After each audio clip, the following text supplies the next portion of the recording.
এই আমাদের কৃষক চাচা, তিনি এইমাত্র তার ফসল ক্ষেত থেকে এনে বাড়িতে নিচ্ছেন। এই ফসল বিক্রি করে সে তার সংসার চালাবেন, চাহিদা মেটাবেন। তো আমাদের সবারই উচিত কৃষকের ন্যায্য অধিকারগুলো দেওয়ার, তারা যেন কোনোভাবেই ক্ষতিগ্রস্ত না হয়।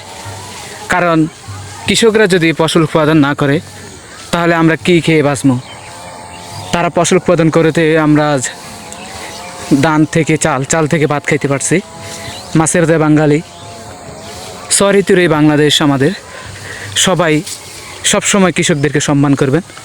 আজকে আমি যে চাচার বিষয়ে ভিডিওটা করলাম, এখানে সবাই কৃষকদেরকে সবসময় সম্মান করবেন এবং সবাই সবার নিজ নিজ জায়গায় বিভিন্ন শাকসবজি ফসল উৎপাদন করা শুরু করে দিবেন, যাতে কোনো জায়গায় খালি না থাকে এবং আমাদের বাংলাদেশে খাদ্য অভাব দেখা না দেয়। এই জিনিসটা সবসময় আমাদেরকে মাথায় রাখতে হবে। আসলে আমি এত কষ্ট করে ভিডিও করি, ভিডিওগুলোতে যদি কখনও সমস্যা হয়ে থাকে কমেন্টে জানাবেন।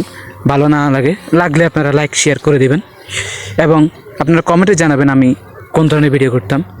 কৃষকের ন্যায্য অধিকার আমরা সবসময় দাবি আদায় করে চারমই তাদের ন্যায্য অধিকারের জন্য। ধন্যবাদ সবাইকে। আসসালামু আলাইকুম।